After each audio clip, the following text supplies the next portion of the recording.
right now. It's been exactly a year since the Dakota Access Pipeline protest camps were cleared out and shut down by law enforcement and the state's National Guard. But you have to go back more than 2 years to find the beginning of the saga.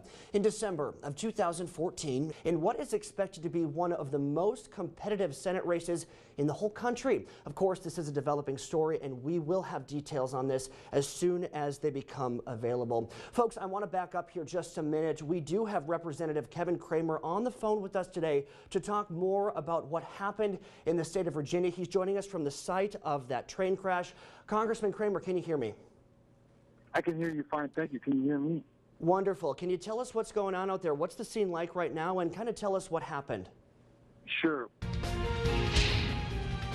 We begin today with concerns over the North Dakota Senate race. Gary Emeneth is withdrawing his name less than 2 weeks after announcing his run for the GOP nomination.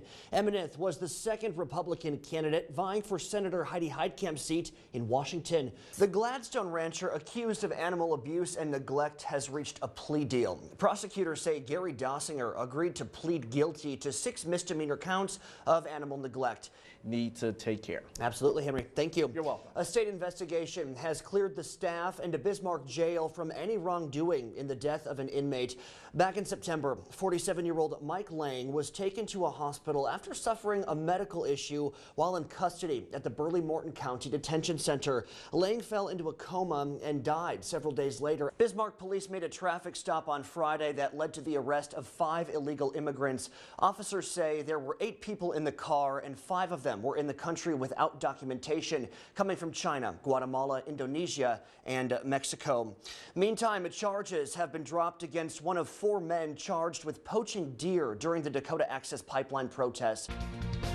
President Trump this morning signed a $400 billion budget deal that swells the federal deficit but ended a brief government shutdown. This was the second time in 3 weeks Congress shut the government down, but this one lasted only a few hours. NBC's Jennifer Johnson has the latest from Washington.